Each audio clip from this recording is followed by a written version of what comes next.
How to fix Discord overlay not working. What is up everybody? Welcome back to the channel, and today's video is going to be about how you can easily fix if your Discord's overlay is not working. Now let us jump right in. The very first thing you're going to have to do is go ahead and open up your Discord and make sure that you're logged into your account. And from here, what you need to do is click on this user settings icon, which is right beside your username. Click on it. And then from here, you're just going to have to search for overlay, or just scroll down until you find game overlay here. Click on it and make sure that this toggle is turned on. Go ahead and turn it on like this. You could also do a toggle overlay lock using your keyboard shortcut. And then from there, you want to head over to registered games.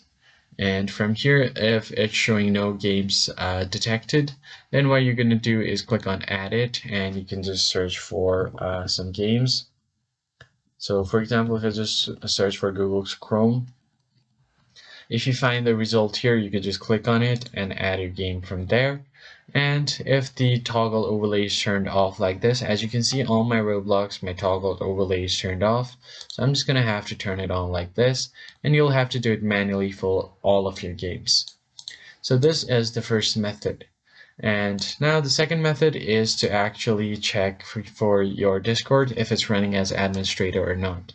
So right click on your Discord, and then from here you're going to have to search for its properties. So and click on run as administrator if you find it here, and if you don't find it, click on open file location, and then from here right click on it, head over to its properties, and then click on compatibility. Make sure that you select this run as administrator, click on apply, and then OK, and you should be good to go.